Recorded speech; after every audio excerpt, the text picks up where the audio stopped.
जलसा क्लासेस में आपका स्वागत है। मैं आप लोगों को आज त्रिकोणमिति चैप्टर लेके आया हूं जो कि वेरी इंपॉर्टेंट है।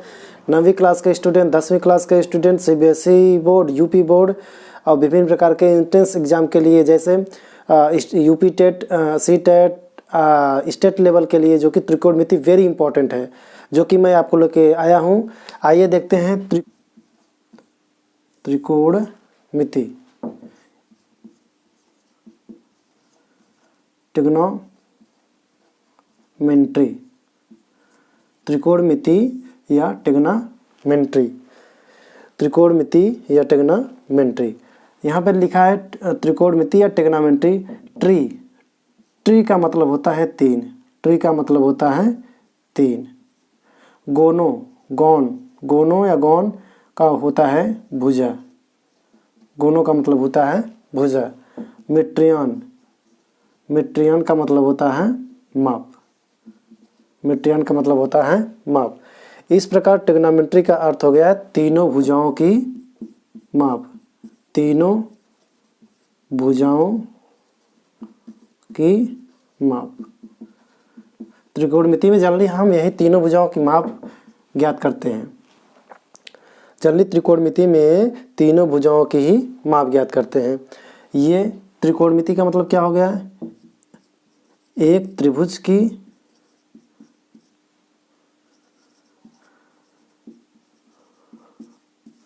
भुजाओं और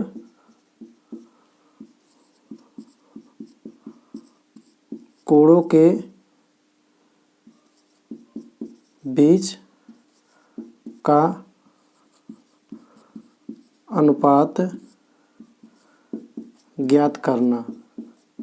त्रिकोणमिति, यहाँ ट्रिग्नोमेट्री या त्रिकोणमिति में हम जनरली ज्ञात करते हैं तीनों भुजाओं की माप, यही ज्ञात करते हैं।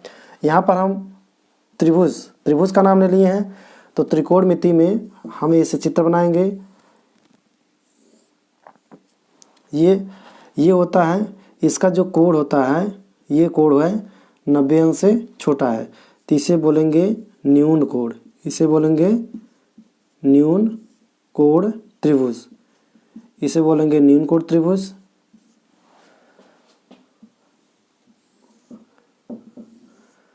देखो एक अंश ये 90 डिग्री को दर्शाता है, ये न्यून कोण है, ये भी 90 अंश से छोटा है, ये भी 90 अंश से छोटा है, न्यून कोण हो गया, इसका नाम देते हैं ABC। ये होता है समकोण त्रिभुज, सम मतलब होता है 90 अंश, ये होता है समकोण त्रिभुज, ये होता है समकोण त्रिभुज। सम मतलब होता है 90, समकोण यही 90 दर्शाता है। ये त्रिभुज होता है अधिक कोण त्रिभुज। अधिक कोण त्रिभुज मतलब एक एंगल जो होता है 90 से ज़्यादा होता है, 90 प्लस कर देते हैं, 90 प्लस मतलब 90 से ज़्यादा। ये होता है अधिक कोण, ये होता है अधिक कोण त्रिभुज, अधिक कोण त्रिभुज, ये होता है अधिक कोण त्रिभुज। तो त्रिकोणमिति में हम समकोण त्रिभुज ही लेके चलते हैं, ना न्यून कोण लेके चलेंगे ना अधिक कोण। त्रिकोणमिति में जरूरी है 2 न्यून कोण 1 समकोण होता है त्रिकोणमिति में, इसीलिए हम समकोण त्रिभुज को ही फॉलो करते हैं, इसलिए हम समकोण त्रिभुज को ही लेकर आगे काम करेंगे त्रिकोणमिति के बारे में। ठीक है, लंब, कर्ण और आधार के बारे में जानते हैं। जैसा कि मैंने अभी बताया है कि त्रिकोणमिति में हम हमेशा समकोण त्रिभुज ही लेते हैं। तो ये बन गया मेरा समकोण त्रिभुज, इसको दर्शाते हैं 90 अंश। ठीक है, इसका नाम दे देते हैं A, B और C। ये हो गया समकोण त्रिभुज, इसका नाम देते हैं A, इसका नाम देते हैं B, इसका नाम दे देते हैं C। ये जो लिखा है ये कोण A को दर्शाता है, ये जो कोण C है ये कोण C को दर्शाता है, ये कोण B 90 अंश है, ये तो जानते हैं। ये है समकोण त्रिभुज, ये है समकोण त्रिभुज, ये है समकोण त्रिभुज, समकोण त्रिभुज। अब कोई भी त्रिभुज हो उसमें 3 भुजा होगी और 3 कोण होंगे, तो लेकिन हम त्रिकोणमिति में हम समकोण त्रिभुज लेके ही चलेंगे। ठीक है, इसमें देखिए कोण हम कोड ए के सापेक्ष बात कर रहे हैं। मान लीजिए यहाँ कोड ए को लेकर चल रहे हैं, कोड सी को नहीं लेके चल रहे हैं, कोड ए को ले चल रहे हैं। हम यहाँ पर जानने का प्रयास कर रहे हैं किसको लंब बोलते हैं, किसको कड़ बोलते हैं, किसको आधार बोलते हैं। तो यहाँ पर देखते हैं ये 90 अंश है, तो जो 90 अंश के सामने का भुजा होती है, 90 अंश के सामने की जो भुजा होती है वो क्या होती है? कर्ण। 90 के सामने वाली भुजा क्या होती है? कर्ण। ठीक है, 90 के सामने वाली भुजा क्या होती है? कर्ण। अब हम कोई भी ए के सापेक्ष देखेंगे, चाहे ए के सापेक्ष देखेंगे, चाहे सी के सापेक्ष देखेंगे। अगर ए के सापेक्ष देखेंगे तो इसके सामने वाला जो भुजा दिखाई देगा, इसके सामने वाला जो भुजा देखा है वो क्या होगा? लंब। ठीक है, ए के सामने वाला भुजा क्या है? BC, ये हो गया लंब। अब ए के संलग्न, ए के जुड़ा हुआ, ए के संलग्न कौन सा भुजा है? AB, तो इसका नाम देते हैं आधार। इसका नाम दे देते हैं आधार। ये आधार कहलाएगा। ठीक है, ये कहलाएगा आधार, ये कहलाएगा कर्ण, ये कहलाएगा लंब। इसको इंग्लिश में बोलते हैं हाइपोटेनियस। इसे हम यह लिखते हैं सार्टिक में। इसे आधार को बेस कहते हैं, इसे बी ले लेते हैं। लंब को परपेंडिकुलर, इसे पी ले लेते हैं, परपेंडिकुलर। ठीक है, तो यहाँ से निकल आया लंब, आधार और कर्ण। जैसा कि एक त्रिभुज और बनाते हैं, आप लोगों को समझाते हैं। ये देखिए मैंने एक त्रिभुज बनाया, इसको हम लेते हैं समकोण त्रिभुज। ये B, ये हो गया A, ये हो गया B। ठीक है, C, सॉरी, इसको ले लेते हैं C। अब ये है 90 अंश दर्शाता है, समकोण त्रिभुज है। ठीक है, समकोण त्रिभुज के सामने वाली भुजा क्या होती है? कर्ण। समकोण त्रिभुज के सामने वाली भुजा क्या होती है? कर्ण। ये सामने वाला गया कर्ण। सबसे पहले कर्ण फिक्स हो गया। फिर इसके बाद हम देखते हैं ए के सापेक्ष देख रहे हैं कि सी के सापेक्ष देख रहे हैं। अगर सी के सापेक्ष देख रहे हैं तो यहाँ इसे छोटा सा न्यून कोण बनाएंगे। सी के सापेक्ष, सी के सामने कौन सी भुजा है? न तो ये भुजा है, न तो ये भुजा है। सी के सामने वाला ये भुजा है, तो ये क्या हो जाएगी? ये लंब हो जाएगा। ठीक है, और सी के जो संलग्न है क्या हो जाएगा? ये आधार हो जाएगा। वेरी सिंपल, ऐसे आप लोग पहचान लेंगे। जैसा कि एक त्रिभुज और बनाते हैं इसमें, ये ऐसे, ये हो गया 90 अंश, कोण B, कोण C, यहाँ A देखते हैं, यहाँ C देखते हैं। बताइए C के सापेक्ष लंब कौन हुआ, कर्ण कौन हुआ, आधार कौन हुआ? C के सापेक्ष लंब कौन हुआ, आधार कौन हुआ, कर्ण कौन हुआ?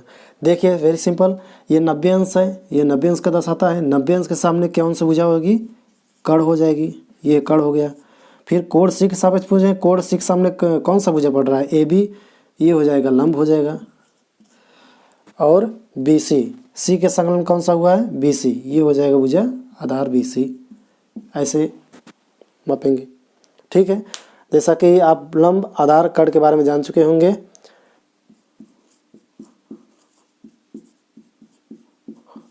त्रिकोणमितीय अनुपात, त्रिकोणमितीय अनुपात।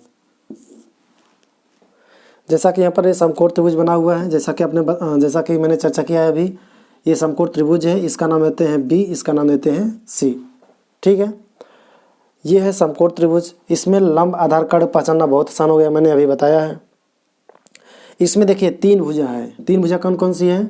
भुजा AB, भुजा AB, भुजा BC, 3 भुजा BC, भुजा CA। इसमें 3 भुजा है और 3 कोण है। इसमें 3 कोण है। 3 कोण कौन कौन सा है? कोण A, कोण B, कोण C।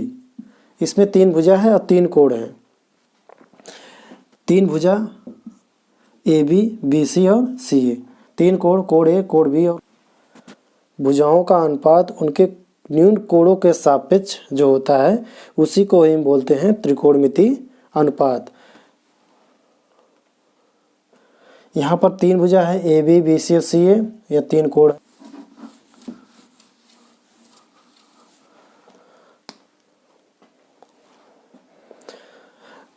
जैसा कि मैंने चर्चा किया है, ये हो गया समकोण त्रिभुज। समकोण त्रिभुज में 3 भुजा और 3 कोण होते हैं। जनरली हम त्रिकोणमिति हमेशा समकोण त्रिभुज लेकर चलेंगे। इसमें 3 भुजा ए बी, बी सी और सी ए। जैसा कि मैं बात किया हूँ त्रिकोणमितीय अनुपात, त्रिकोणमितीय अनुपात के बारे में बात किए हैं। तो त्रिकोणमिति में 3 पैरामीटर होते हैं। 3 पैरामीटर कौन कौन से होते हैं, जिसका नाम दे देते हैं साइन, कोसाइन, टेंजेंट। ये 3 पैरामीटर होते हैं। ये 3 पैरामीटर होते हैं। इसको साइन को संक्षेप में लिखते हैं साइन, ई को साइलेंट कर देते हैं, ई को गायब कर देते हैं। कोसाइन को करते हैं कॉस, यह साइन यानी गायब हो जाता है। टैन को संक्षेप में लिखते हैं टैन, टेंजेंट को संक्षेप में लिखते हैं टैन। टेंजेंट को साइन को संक्षेप में लिखते हैं साइन, कोसाइन को संक्षेप में लिखते हैं कॉस, टेंजेंट को संक्षेप में लिखते हैं टैन। और इसका व्युत्क्रम व्युत्क्रम मतलब इसका उल्टा है। इसका उल्टा होता है कोसेकेंट। कोसाइन का उल्टा व्युत्क्रम, इसका व्युत्क्रम होता है सेकेंट। और टेंजेंट, इसका व्युत्क्रम होता है कॉर्डेंट। इसको संक्षेप में लिखते हैं कोसेक, इसको संक्षेप में लिखते हैं सेक, इसको संक्षेप में लिखते हैं काट। ये 3 पैरामीटर हैं। ये साइन संक्षेप में लिखते हैं साइन, कोसाइन इसको संक्षेप में लिखते हैं कॉस, टेंजेंट इसको लिखते हैं टैन। और साइन का व्युत्क्रम होता है कोसेंट, कोसाइन का व्युत्क्रम होता है सेकेंट, टेंजेंट का व्युत्क्रम होता है कॉटेंट। इसको कोसेकेंट को शॉर्ट में लिखते हैं कोसेक, सेकेंड को संक्षेप में लिखते हैं सेक, कोटेंट को लिखते हैं कॉट।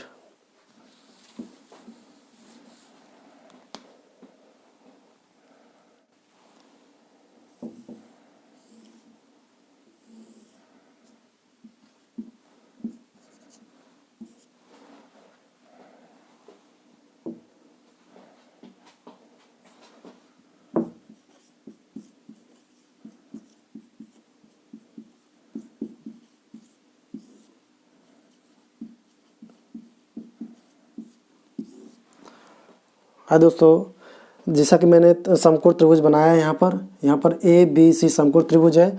अब हम त्रिकोणमितीय अनुपात के बारे में बात करेंगे। जैसा कि यहाँ पर बात करेंगे कोण ए, हम कोण ए के सापेक्ष बात करेंगे। कोण ए का साइन, इसको लिखते हैं या साइन का भी हमने बताया है कि इसे संक्षेप में क्या लिखते हैं साइन। ये वाला कोण ए यहाँ आ जाएगा साइन ए या कोण ए का साइन, इसका सूत्र हो जाएगा साइन ए। कोण ए का सम्मुख भुजा, कोण ए का सम्मुख भुजा क्या हो जाएगा लंब, इसको लिखते हैं कोण ए का सम्मुख भुजा, कोण ए का सम्मुख भुजा बटे कर्ण।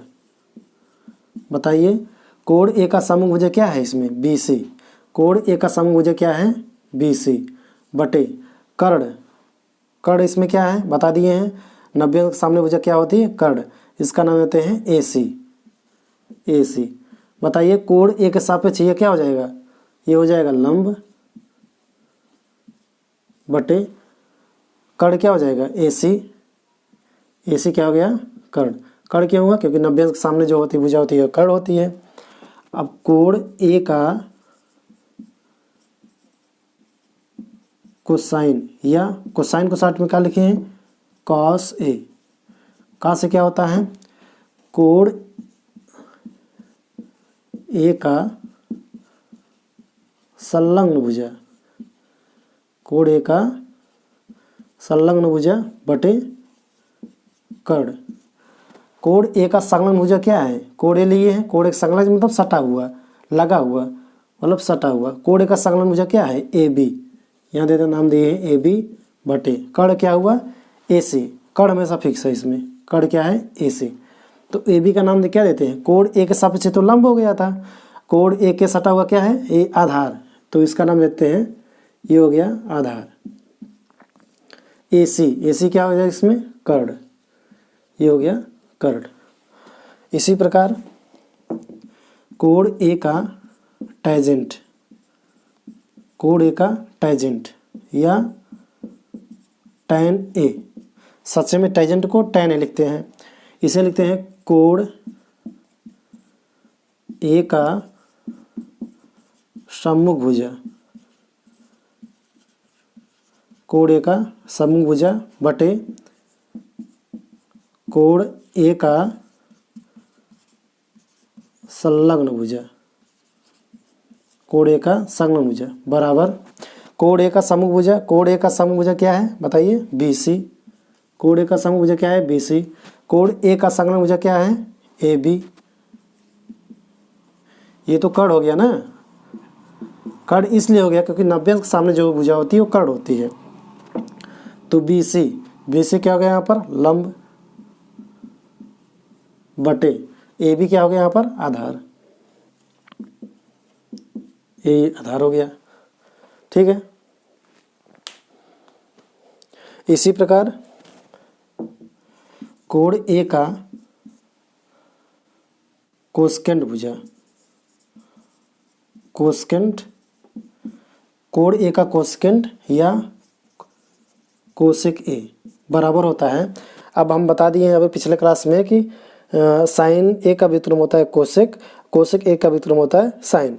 इसी सूत्र को हम उल्टा कर देते हैं, इसे हम कर देते हैं कर्ण बटे कोण ए का सम्मुख भुजा, कोण ए का सम्मुख भुजा, कोण ए का सम्मुख भुजा बराबर, इसे पलट देते हैं, ये बी सी बटे ए सी था तो इसे लिख देते हैं ए सी बटा बी सी बराबर ए सी क्या हो जाएगा यहाँ पर कर्ण, ये हो गया बी सी लंब। इसी सूत्र को जो साइन को उल्टा होता है कॉस, कॉस को उल्टा है सेक, उसे उस सूत्र को उल्टा देते हैं। इसी प्रकार कोण ए का सेकेंड या सेक ए बराबर क्या हो जाएगा कर्ण बटे कोण ए का संलग्न भुजा। इसमें कर्ण क्या हो जाएगा ए सी बटे ए बी, ये हो जाएगा कर्ण बटे आधार, कर्ण बटे आधार। इसी प्रकार कोण ए का काटेंट भुजा, काटेंट या काटे, इसी को उल्टा कर देते हैं, टैन ए को उल्टा क्या हो जाएगा आधार बटे लंब, ये हो जाएगा आधार बटे लंब। ठीक है, कर्ण हो जाती है, ए के सापेक्ष देखेंगे तो ये आधार हो जाएगा, ए के सामने वाला भुजा क्या हो जाएगा लंब। ठीक है, जैसा कि मैंने अभी कोण ए का